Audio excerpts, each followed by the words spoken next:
This is Tin Caps Baseball on 1380 The Fan and 100.9 FM.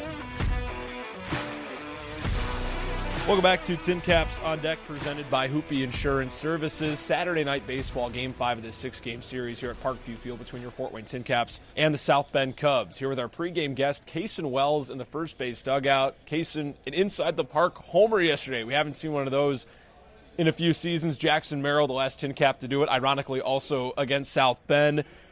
Ball hit the top of the wall in the corner and went for a run. When did you know you had a shot, and what was the feeling for you rounding the bases?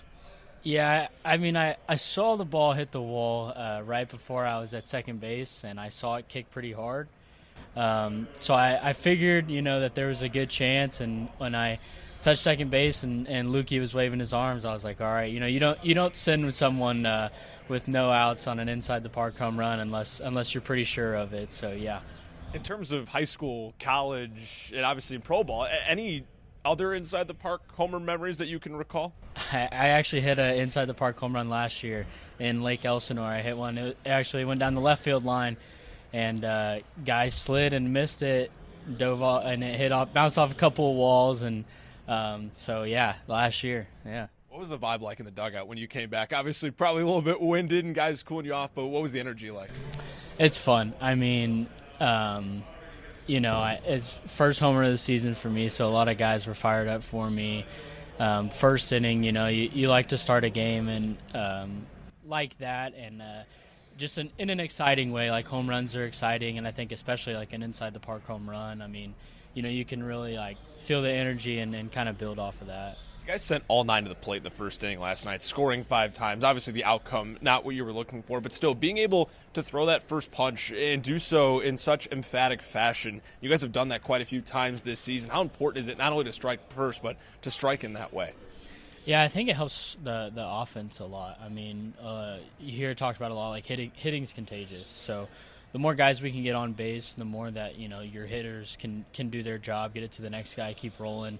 And when you're in the box and you're hitting with guys in scoring position with, less than 1 out, I mean, it's a confidence booster. So, yeah, I think getting that going at the beginning and then it just builds throughout the course of the game. You can just build off of that, so.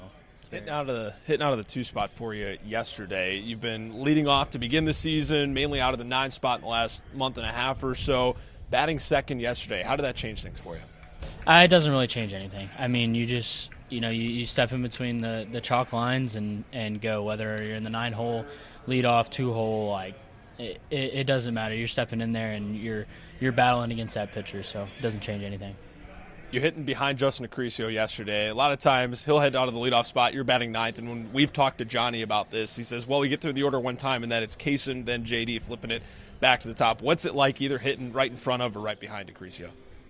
Yeah, it's good. I mean, you've got a guy that gets hits. He does everything. Like, he's got 4 homers, he puts bunts down, he gets on base. So, it's you're confident with him hitting behind you that he's going to do a job, and you're confident him hitting in front of you that you're going to get to hit with someone on base. So it's a lot of fun. Speed is a big part of your guys' game, and you talked to us at the beginning of the season about bunting for hits and how that was a huge point of emphasis for you. We always say when you and him are hitting back and forth and you're both on the bases, chaos can ensue. Is that kind of the energy that you feel with him in that regard? For sure, yeah. I think me and him kind of mess around and talk about, like, one day we're both going to go back-to-back bunt hits, kind of mess with some guys, piss some people off. So, yeah, I think it kind of establishes, like, part of the order where it's like, hey, like, don't let either one of these guys get on base, and they're hitting back-to-back. So it kind of keeps people on their toes and helps, the guys behind us as well get better pitches to hit.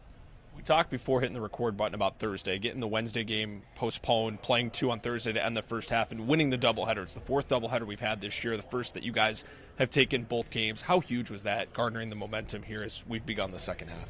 For sure, yeah. I mean, Johnny Matthews was talking about, going into the second half, kind of building momentum, and I think that was a huge way to build the momentum. He said it, and obviously we agree. Like, that's big going into the second half. And I mean, like you saw yesterday was a good baseball game, and we've had good baseball games all this week. So we're looking to just continue building off that momentum going into the second half. The third series for you guys against South Bend, and I love that you brought that up. You guys have played them tighter than any other team in this league this year. You're the only group to have taken a series against them here in 2026. Do you think it's just the fact that these two teams, you guys have seen each other so much as to how you're able to play them closer? What is it about this group that allows you guys to play so close with them?